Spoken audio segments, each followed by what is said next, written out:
Today's What If episode may be one of the most controversial topics on the channel. With the restriction of Crossheart, this has severely limited the power of the deck, and while Japan saw a format that was predominantly dominated by Crossheart, North America is not seeing that happening.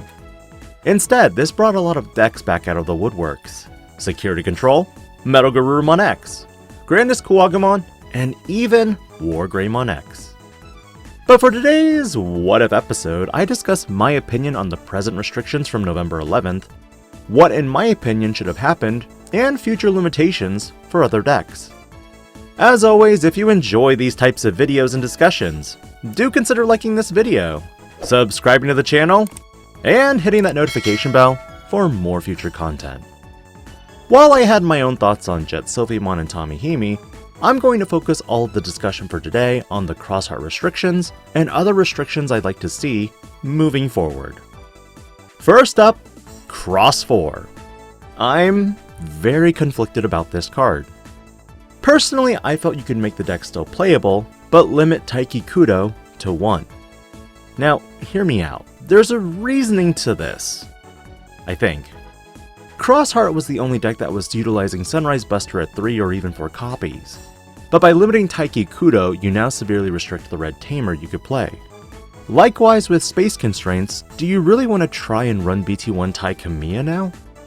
With one Taiki, you'd be forced to utilize Blue Flare tamer Kiriha Aonuma. And guess what? Sunrise Buster can't play it, which means you'd be forced into subpar options like Trident Revolver. Keeping Sunrise at 4 would also keep security control decks or hybrid set control decks at a better power than what they currently are, even bringing Sakuya Maid Control into the mix. But on the flip side of things, you lose a lot of consistency here. Since Kiriha isn't a Crossheart trait card, you'd risk bottom decking it. In general, I think Bandai made the right move objectively to hit Cross 4, but I do think the Sunrise was a smidge over the top. At least to me anyway. Now with Crossheart not being as dominant, the meta returns to a more OTK, or security control meta. Aggressive decks being the Melga X, Justmon, and Grandest decks, while your security decks are predominantly Mastamon or Purple-Yellow in general. And with Melga X and even Wargreymon X dominating a large portion of recent Ultimate Cups, what are restrictions I'd personally like to see? Most people will tell you where Garurumon is the problem here, and in some ways I agree. It's an OTK enabler that gives you +1 security and has the potential to restand itself if a Garurumon is in the Digivolution sources. But for me, I feel this card is fine at where it's at. My real issue is with Promo Garurumon. Again, hear me out. Metal Garurumon X decks run Davis Motomiya, Cool Boy, BT5 Gabumon, Gabumon X, and Blue Memory Boost.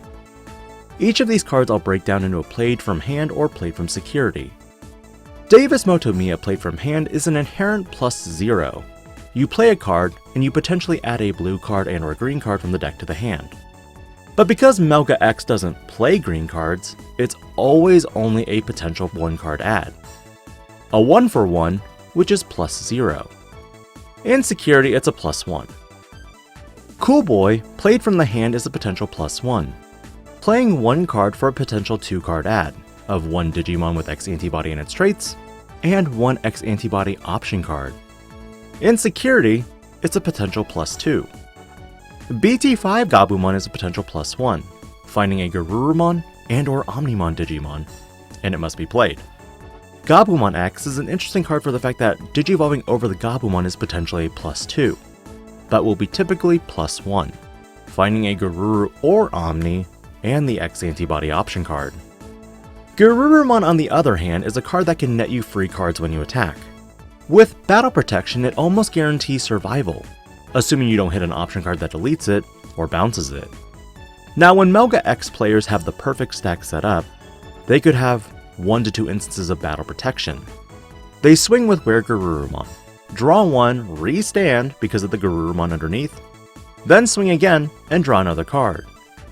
Evo into Where Garurumon X, restand, swing, and draw another card. That's 4 cards you've cycled through off the top, meaning you've had the potential to draw a lot of the pieces you're needing to just end the game. Ultimately, while Where Garurumon might be able to add those extra checks, Let's ask ourselves, isn't Garurumon the bigger problem for making Weird Garurumon possible? Or better yet, further finding the combo pieces you need.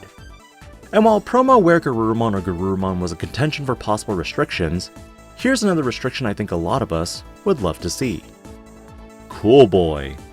Cool Boy is a cheap 2-cost white tamer that on play lets you reveal the top 3, and add a Digimon with X-Antibody in its traits and the X-Antibody option card. Again, a potential +1 or +2 if hit in the security.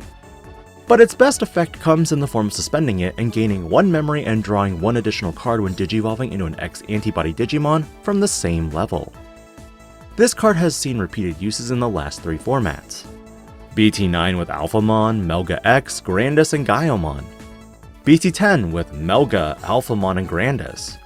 And now with EX3 with Melga X, Wargreymon X, and Grandis. This card gives you insane value for another potential +2, and if this was hit to 1, you bet opponents would likely be running more memory boosts in their deck. But remember, checking a memory boost in security does nothing but give you +2 memory next turn. And that is if your opponent doesn't throw a memory blocker to end their turn. But by restricting Cool Boy, this also forces you to choose from your top 3 when you mem boost for that specific card. Will you add that level 4, or 5 X-Antibody Digimon to the hand now? Oops, there goes the X-Antibody option card. In general, a card game is always going to innovate and introduce new mechanics to the core card game. Unfortunately, this also goes with power creep, and sometimes the power creep isn't enough. With limits to Crossheart, our current format is reverting more to an OTK and raised meta reminiscent of BT6 with Jesmon, and even BT9 with Alphamon and Melga X. It was interesting not seeing any decks from EX3 make the top 16, except Commandermon. This was a pleasant surprise. But no Examon or Bloomlordmon is a potential indication that the current meta is going to be more in line with BT9. Omnimon X-Antibody from BT10 has definitely increased the kill potential of Greymon and Garurumon decks. But the main thing I know a lot of you are going to ask about is Death Xmon. While the card is powerful, the card is only effective if you build wide boards or play multiple tamers. Because memory boosts don't count as tamers, these can be useful for stabilizing your memory instead of tamers. Decks like Wargreymon X and Melga X are only so successful because they don't build wide and or put too many tamers out. What are your thoughts on today's What If episode in terms of restrictions? Do you agree or disagree with my analysis of the present meta? Let me know your thoughts, and I'll catch you next week on another controversial topic of What If Garurumon support. This is digi-Panda, logging out.